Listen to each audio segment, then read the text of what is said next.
Hey, what's good, YouTube? It's your boy Derek Branch of SportsView360.com covering New Orleans Saints today. And today I'm going to do a quick preview of the Falcons versus Saints matchup. This is the first matchup of the 2025 season for both teams.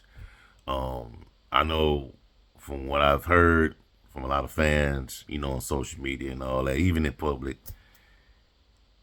regardless of how bad the season is going, this is a game that Saints fans, a lot of Saints fans want to see the team win, and that's against the Atlanta Falcons, their most hated rival out of every team that they face, draw their history, even going back to the NFC West when they had some battles with the San Francisco 49ers and they were during their whole run back in the 80s and into the 90s. The Atlanta Falcons have been the Saints' primary rival regardless.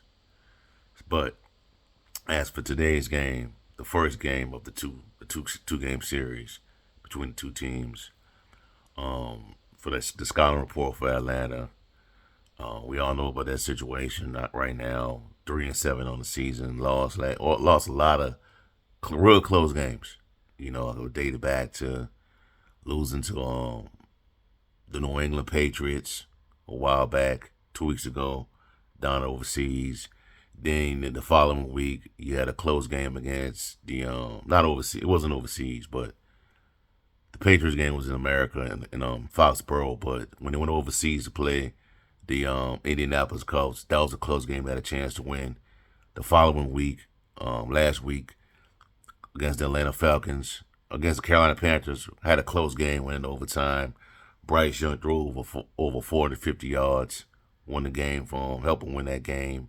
And what's crazy about that matchup is that when the Saints played Bryce Young, went against Bryce Young, they reduced him like to 100 yards passing. You know what I'm saying? But that just shows you how the NFL is sometimes. But Falcons come in this game really wounded.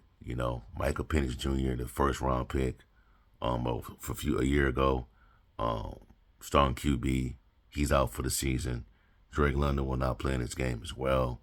But that brings in Kirk Cousins, a quarterback that the Saints are very familiar with. A quarterback that it seemed to have a lot of success playing against the Saints in previous years. Previous years when he was with the Minnesota Vikings. But to me, the way I see it, this is going to be a little different because Kirk Cousins has not looked the same since coming off that Achilles injury. He started off pretty well in Atlanta, and then he's just kind of faded down the stretch, which led to his benching for Michael Penix being inserted to the lineup late last season. And Michael Penix hasn't looked that great himself, But if the Saints can take advantage of that of Kirk Cousins' inability to move around in the pocket, and keep the ball away from Bijan Robinson, not allow Bijan Robinson to become a playmaker in this game because he can do that in multiple ways as a runner, as a receiver, somebody that can put in the slot.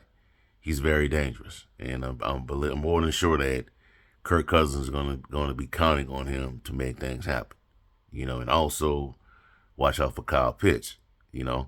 I know Kyle Pitts hasn't really lived up to his billing since being drafted in the first round highly by the Atlanta Falcons.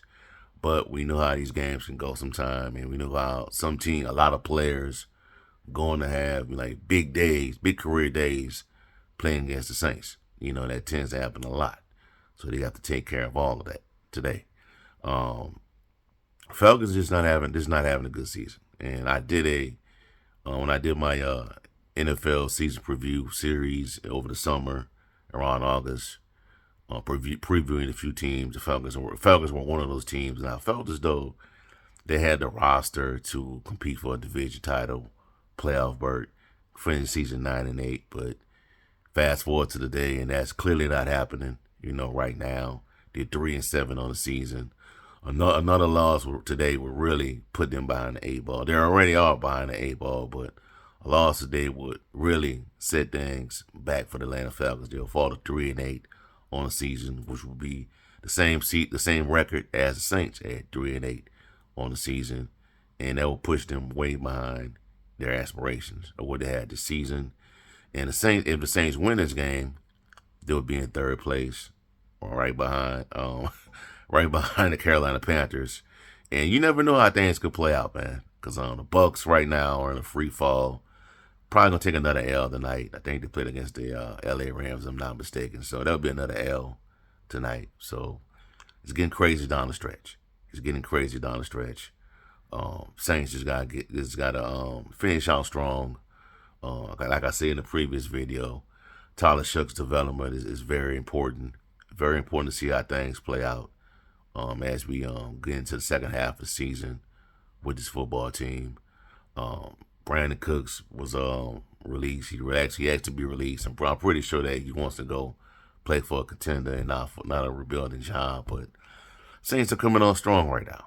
Hopefully that's the case, as we saw again in the matchup against the Carolina Panthers. But this is the first game of the second half of the season, and hopefully the Saints could finish out on a positive note, and that's with Tyler Shuck's development getting better, along with a lot of other younger players on this team.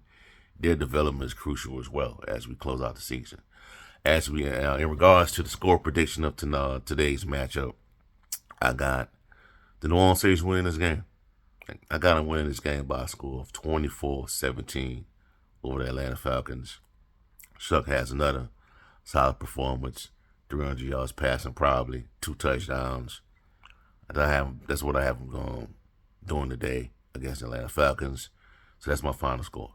Saints 24, Falcons 17. So there's that. All right, so I'll have y'all for right now. Give me a like, comment, subscribe to the channel. Let me know how you feel. What are your score predictions for today's matchup between the Saints and the Atlanta Falcons? Have a blessed day. Be safe. I'm out.